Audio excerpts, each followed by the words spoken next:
इसमें पेच ना करें। गांधीवाद की बात करने वालों से भी आग्रह करूंगा कि कौन से गांधी पसंद है, करेंसी वाले गांधी या हेराम वाले गांधी। बच्चा बच्चा इस बिहार का कल के दिन का इंतजार कर रहा है। हमारी ओर से ये चीजें स्पष्ट है कि हम संविधान के दायरे में चलने के लिए मजबूर करेंगे। सरकार को अविश्वास प्रस्ताव स्पीकर पर पास कराने के लिए सर्वोच्च न्यायालय के निर्देश के अनुसार 122 सदस्य चाहिए। हम उनको शुभकामनाएं दें। लेकिन आपके माध्यम से मैं बताऊं, ये कॉन्स्टिट्यूशन ऑफ इंडिया, इसके आर्टिकल 179 में स्पीकर को हटाने की व्यवस्था का उल्लेख है, जिसमें ये कहते हैं कि उन्हें हटाया जा सकता है रेजोल्यूशन जो कि आ चुका है, majority of the all members of the assembly.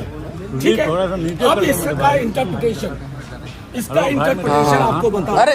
ये उससे मतलब सुजीत भी आपका क्या करे यार। ठीक है, ये महाराष्ट्र का मामला है, ध्यान से देखिए। और ये नवम रेबिया स्थिर रहो ना, अरुणाचल का पूरा का पूरा मामला। ये नवम Rebia Arunachal.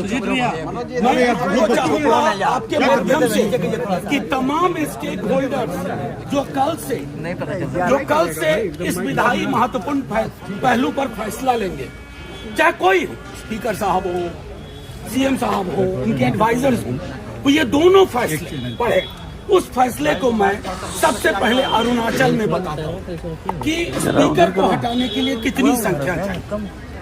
All the 10 members of the assembly, इसका मतलब है कि जो actual members of the assembly vote करने वाले नहीं, एक्चुअल मेंबर्स यानी कि 243 में 122 चाहिए स्पीकर को हटाने के लिए। ये मैं नहीं माननीय सर्वोच्च न्यायालय नवम दूसरा मामला महाराष्ट्र का। आप सब एक बार गौर से सुनिए, आप गौर से सुनिए इसको। उसमें कहा गया है कि जितने भी सदस्य हैं उसका मतलब होगा इनको हटाने के लिए कि जिनके सीट वैकेंट नहीं है उन सब के आधार पर गणना होगी। तो 243 में संविधान के हिसाब से, हालिया जजमेंट के हिसाब से, अरुणाचल और महाराष्ट्र के हिसाब से स्पीकर साहब को हटाने के लिए 122 सीट चाहिए। मैं सिर्फ ये इसलिए रख रहा हूं कि कोई इसमें पेच ना करे। गांधीवाद की बात करने वालों से भी आग्रह करूंगा कि कौन से गांधी पसंद है, करेंसी वाले गांधी या हेराम वाले गांधी।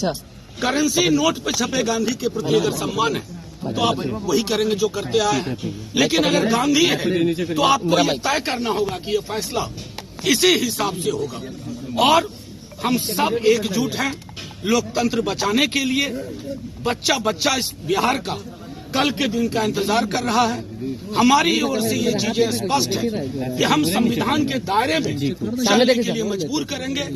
सुप्रीम कोर्ट के जजमेंट के आलोक में चीजें चाहेंगे और सुप्रीम कोर्ट के आलोक में निर्णय होगा। हमारा पूरा विश्वास है, क्योंकि पहला अभिभाषण के बाद कार्यावली में पहली चीज स्पीकर साहब के खिलाफ अविश्वास प्रस्ताव है।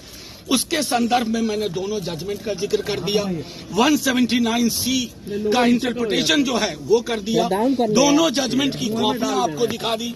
मैं चाहूंगा कि सरकार में जो एडवाइजर्स हैं और जो बड़े बड़े लोग हैं, स्टेक होल्डर्स हैं, वो सब गौर से देखें, पढ़ें इन फैसलों को और उसके आधार पर बिहार में और देश में लोकतंत्र के लिए एक संदेश। इंडिया के पास जो है, आप लोग कह रहे हैं जिस तरीके से एनडीए के पास नंबर है, आप लोग माहौल बनाए हुए हैं, आखिर इस माहौल के पीछे वजह क्या है? नहीं, देखिए, आप बिला वजह कह रहे हैं, माहौल हमने नहीं बनाया। आप विधायकों को आपने रुकवाया है ना? हम तो कम से कम कार्यशाला के नकली नाम से नहीं ले गए। हम तो अपने विधायकों, हम तो उनमें से नहीं जिनके यहाँ भोज में लोग नहीं पहुंचे। हमारे सारे विधायक, महागठबंधन दल के सारे नेता हैं, सब मेरे साथ खड़े हैं। ऐसी एकजुटता है और वो एकजुटता